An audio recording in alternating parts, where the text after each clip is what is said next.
malgré votre force au kung-fu, vous ne pouvez pas battre Lee Cheng-kung. Vous avez vu mon kung-fu? Il est bon. Bonjour, bonsoir, messieurs, dames, je suis Rocky Siffredo. Et je suis Arthur Rambaud. Dans cet épisode, on va vous parler des Monstres du Kung Fu, un film de Kei Lo, le réalisateur entre autres du nanar La Résurrection du Dragon, qui était une œuvre de Bruceploitation, c'est-à-dire un de ces films qui essayait de copier ceux de Bruce Lee après sa mort. La particularité de celui-ci, c'est que le petit dragon se retrouvait dans l'au-delà, et rencontrait Clint Eastwood, James Bond, Dracula et Popeye.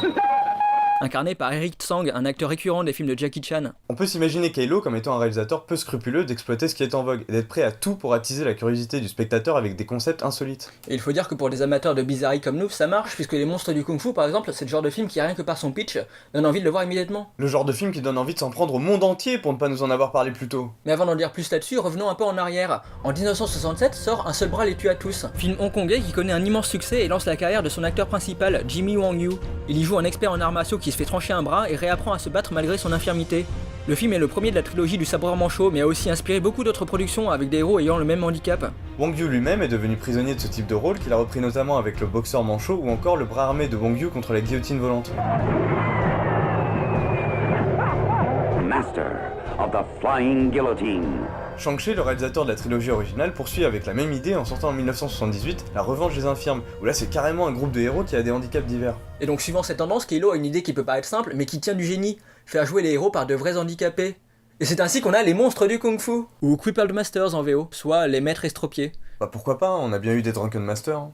Bon, du coup le film débute sans qu'on ne voit Lio, le héros, avant son infirmité. On le découvre au moment où il se fait couper les bras sans qu'on sache ce qui lui vaut cette punition. Tout ce qu'on sait, c'est qu'il aurait bafoué les règles de son maître. Monsieur Pao, je trouve ça très dur. Oui, et ce n'est qu'un avertissement. Alors quand tu perds tes deux bras, c'est quoi ta première réaction?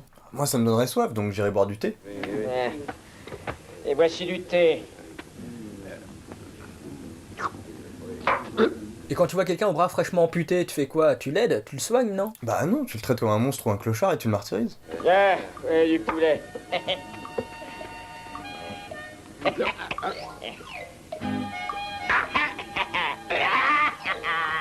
D'ailleurs, à aucun moment du film, Lio ne se fait soigner. Même quand un vieil homme le recueille, il fait rien pour, je sais pas, arrêter le sang de couler par exemple. Et alors que dans des films comme ceux de Wang Yu, on cachait le bras de l'acteur sous ses vêtements, dans Les Monstres du Kung Fu, on suit la démarche inverse. On nous fait voir les membres amputés de l'acteur tout du long. Garantie sans aucun trucage, mesdames et messieurs, voyez donc le combattant manchot! Allant de mal en pis, Lio a une telle guigne que ça en devient gaguesque. Après avoir été rossé 2 fois, il échoue à traverser une rivière et se fait emporter par le courant. C'est à la fois horrible et risible. Horrible par l'acharnement sur un personnage désavantagé, et risible par la surenchère absurde de cruauté de la part du film, qui traîne littéralement le personnage dans la boue.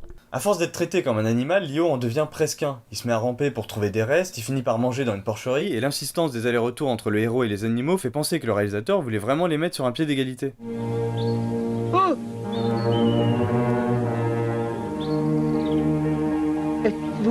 Êtes-vous un homme? Heureusement pour Lio, il n'est bientôt plus seul dans sa galère, c'est au tour de Chang, son bourreau, de se faire brûler les jambes à l'acide. Les deux sont au départ ennemis, et quand ils se voient, ils en viennent aux mains. Enfin, c'est une expression.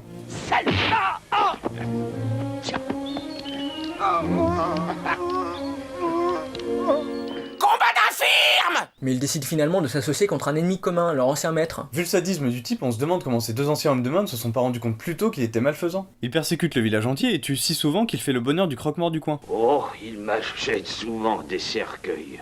Et il arrive qu'ils viennent plusieurs fois dans une journée. Bah c'est quand même sympa de sa part de commander des cercueils pour ses ennemis. À partir du moment où les héros décident de travailler main dans la main, Enfin, c'est une expression. le film adopte un schéma très classique. Le duo se trouve un maître en arts martiaux qui les forme avec des techniques d'entraînement farfelues pour qu'ils deviennent assez forts pour vaincre un ennemi au départ plus puissant.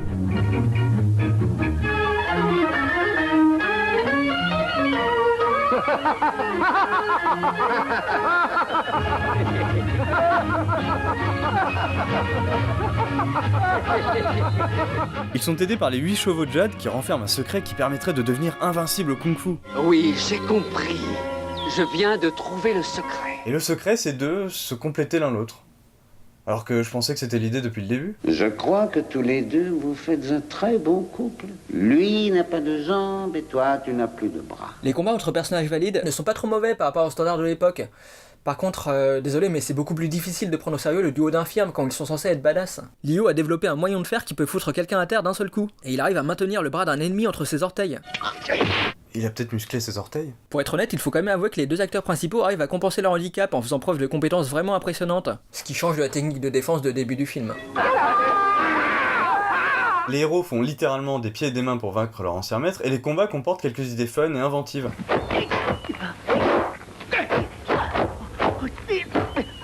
Mais d'autres idées sont très absurdes, voire non-sensiques. Autre chose qui nous a laissé dubitatif, c'est que le maître a une bosse qui ressemble plus à un sac à dos planqué sous ses habits qu'à une réelle déformation physique. Il s'en sert comme atout durant les combats, et la bosse fait toujours le même bruit métallique quand on tape dessus. Et y a aucune explication à ça. Peut-être qu'il s'agit d'une protection, mais pourquoi il aurait ça sur le dos? Et globalement, les combats sont beaucoup trop longs pour les rares petites originalités qu'il présente. Le film est aussi plein de défauts typiques des œuvres de kung-fu de cette époque. Des zooms en folie, des courses focales abusives et autres bizarreries visuelles.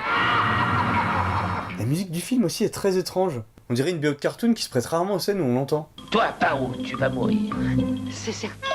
Je te donne 3 jours pour savoir où il se cache. Les Monstres du Kung-Fu est un film vraiment bizarre, mais je m'attendais à pire, surtout d'un point de vue moral. Le film s'assimile un peu à un spectacle de freaks, rabaissant d'un premier temps ces personnages handicapés, traités comme des monstres.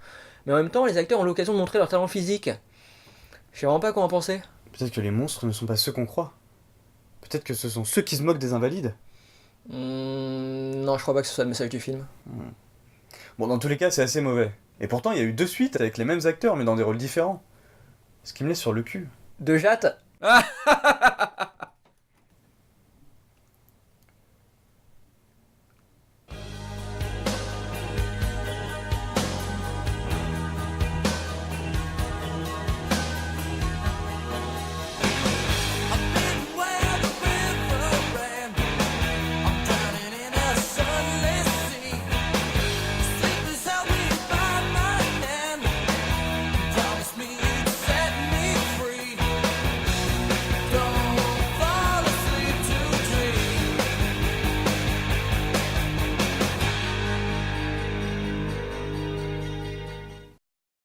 Oh, c'est drôle. Je dors dans une corbeille alors que les autres dorment dans un lit. Eh bien maintenant tu vas dormir dans un cercueil. Lin Cheng Kung, c'est